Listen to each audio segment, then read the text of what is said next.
in ESP Learners Communicative Competence through Pragmatic Instruction, Theory and Practice. First, allow me to thank the organizers for their invitation. Professor Nadia, thank you so much. Fadila and all the team, thank you very much. Okay.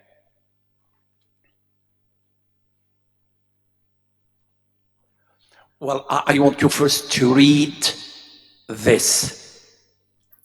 I'm not going to.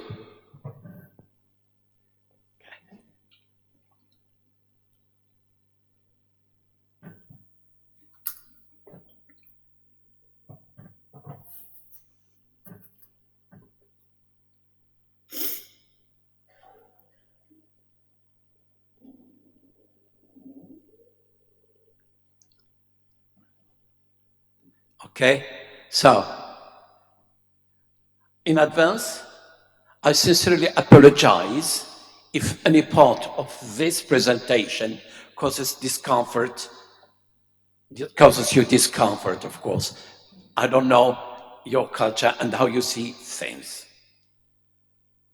So, the aim and objectives of my presentation: to demonstrate how pragmatic instruction can enhance communicative competence in English for specific purposes, learners, enabling them to communicate effectively and appropriately in their professional fields. The objectives: to explain the significance of communicative competence with ESP and its relation to pragmatics. 2, to analyze the components of communicative competence as applied to specific professional context. 3, to explore key aspects of pragmatics, such as speech acts, politeness, cultural awareness, and their role in preventing misunderstandings in specialized fields. And finally, to provide practical strategies and examples for ESP instructors to incorporate pragmatic instruction to their teaching. Of course, due to time constraint, I'm going to focus on medical English rather than legal or business English.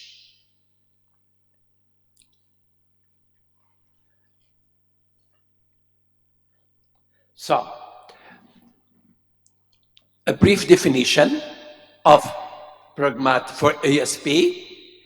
English for specific purposes, ESP is a special language because it is highly focused, practical, and relevant. It addresses the specific communicative needs of the learners in their specific fields. Any misuse of ESP in such context is never tolerated. And I repeat it, and I mean it, is never tolerated, as it often leads to serious misunderstandings, okay, and even life-threatening situations. 2, communicative competence and pragmatics. Let's have an idea about the communicative competence, which is a concept introduced by Delhaize. It encompasses the ability to use language appropriately in various social contexts. Remember, social contexts are the backbone of the conversation and communicative competence, okay? Where learners are expected not only to understand the technical vocabulary and structures of their specialized fields, but also to effectively communicate in real-world professional situation. We have Canal Swain's communicative competence models. We should take into account these whenever we plan something in ESP: grammatical competence, sociolinguistic competence, discourse competence, and strategic competence. The key aspects of pragmatics in ESP include speech acts, okay? Example, requesting, advising, apologizing, okay? 2, politeness and face. And here, politeness and face are crucial to a very efficient communication, especially in ESP. C, contextualize meaning and implicature. Here, Grice's concept of implicature is important for ESP learners to understand how meaning is often implied rather than explicitly stated. Misunderstanding these subtle implications can lead to significant miscommunication. I can give you a brief example. I was attending an international conference, and there was a technical problem with the speaker from abroad. And the moderator asked the speaker to give him permission to show the PowerPoint, the speaker's PowerPoint from Algeria. Okay. The moderator said, "Doctor, may I use your, since you can't open your PowerPoint, can I open it from here?" She didn't say anything. He asked again the question. She didn't say anything. He asked for the third time, and she got angry. "Non, il ne faut pas." You see, silence means no. And he repeated 3 times. You see, silence is a message, don't do it. Here we have to understand the hidden message, even of being silent. Cultural awareness in pragmatics is cross-cultural pragmatics is essential in ESP, where professionals often engage with individuals from cultural backgrounds. Thomas discusses the concept of pragmatic failure, which occurs when speakers' intended meaning is misunderstood to cultural differences. Well, actually, in the example I gave you, the Algerian learner, because we have values, he wanted to help, but that lady, because she doesn't know our culture, she thought that he is not respecting her. Okay. Now, we go to the examples. Dear all, please look and follow carefully. Scenario 1, at the doctor. The patient visits a doctor complaining of painful lymph nodes in the neck. Look, the doctor, the patient, and he's examining the nodes. Warning. These may be symptoms of cancer. So, lymph nodes are clustered in specific areas such as the neck, armpits, and the groin. Look at the pictures. Above the first picture, the neck, second picture, armpit, the third picture is the groin. Okay? Here in this situation, the doctor must examine this area to determine if the lymph nodes are present or not. And he must examine the armpit and the groin. But examining the groin can be a risky behavior that causes serious problems in some cultures. A man examining the groin of a lady, a medical, okay? It's a risky behavior in some culture. How should he behave? Okay.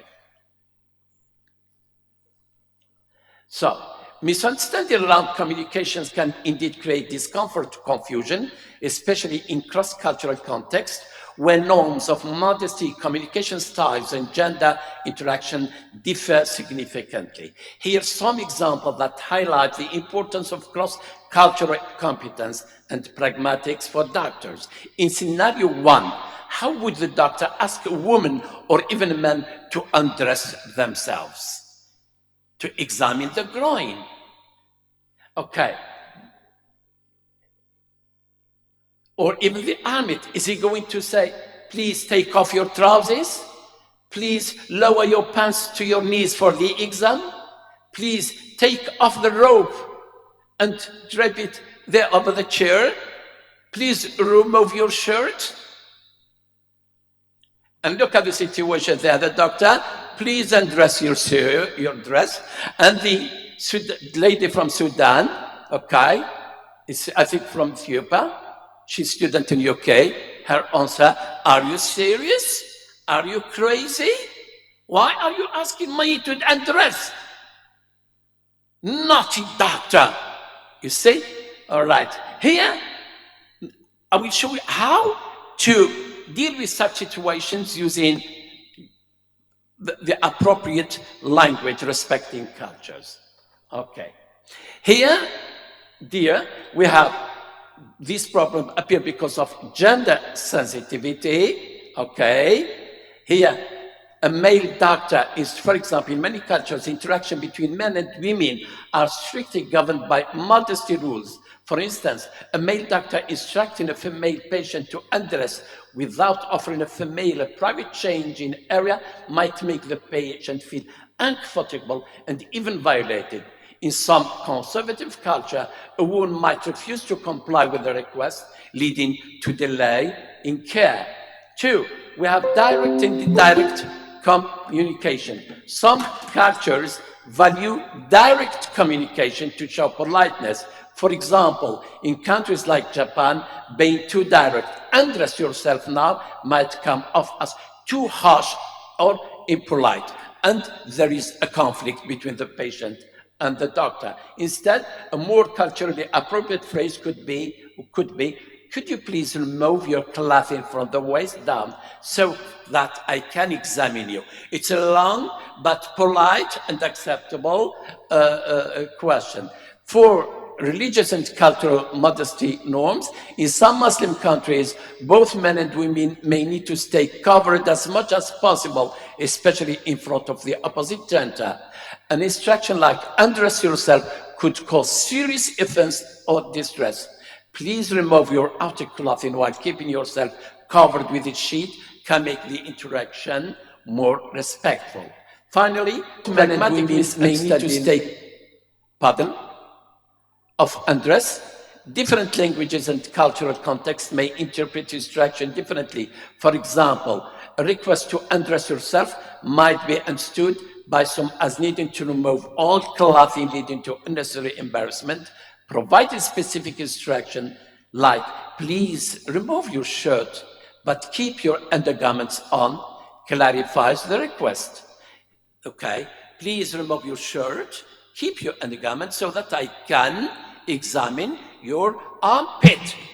Here, the patient will accept it. And there is no misinterpretation. Okay, so number 6, how to say these things, okay, one male indirect, yet clear and respectful, pragmatic strategies for ESP instructors, okay, explain the reason first. 2, offer options, okay, for example, when you explain the reason first, here, for example, sir, madam, I need to examine your chest to listen to your heart and lungs. Could you make sure I can access to that area with politeness? Okay. When you give the purpose, they accept. Offer up options, okay? You can either loosen your shirt or lift it up slightly so that I can check your breathing. Use softened or ident indirect language. Use euphemisms or alternatives. Example, instead of using the word undress, use a less direct alternative. Would you be able to make sure that I need to check is accessible? Okay? Then utilize tools like gowns and sheets. F, request actions on clothing without saying undress. And G, use body languages and gestures. Okay? In some situation, doctors can use nonverbal cues to guide the patient. Now, the last part is body language in formal and sensitive settings in medical context. Number 1, you have to be calm and reassuring eye contact. 2, soft hand, okay, open hand gestures, because our doctors can examine foreigners and they have to know the cultures of others, okay. Respectful distance, okay. Generally, Europeans, Americans, Asians, they need distance between you and them. So, doctors, you have to keep a distance between them. If not, they are not going to respect you. Being close to them is something bad and even dirty. So, be careful. Then, respectful distance, gentle voice and smile, sit at eye level. This is very important for doctors. Sit down at the same level as the patient rather than standing over them. Some doctors, okay, stand over the patient and examine them. It's forbidden. Some doctors in Algeria do it. The patient is lying and the doctor is examining the patient, and he is what? He is not sitting at eye level, okay? Rather, he is standing over them, and it is a shame in some cultures. Then we have gentle open gestures. Look at the gestures. Use soft hand movements to guide the conversation, signaling that you're inviting them to share more details in a non-threatening way. So each point is supported with the adequate, the appropriate picture. You see? Okay? So you have to maintain open postures, lean slightly forward, picture, relaxed posture, slight smile and nodding, physical touch. Before doing so, doctors should provide clear, respectful explanation of the medical necessity, as I need to examine the abdomen to check for any issues, or I need to examine your groin, your armpit, to check whether there are nodes or not, okay? Conclusion, dear all, pragmatics and cross-cultural understanding are essential components of communicative competence in English for specific purposes. Without these skills, doctors may interpret or misuse language, potentially compromising their professionalism or, in severe cases, causing critical misunderstanding. Emphasizing the social, linguistic, and contextual dimension of language. Pragmatic instruction equips ESP learner with the ability to handle complex professional interactions effectively and with cultural sensitivity, ensuring clarity and confidence in communication. Well, I'm very sorry I can't deal with business English, legal English due to time constraints. And thank you very much for your attention. Thank you.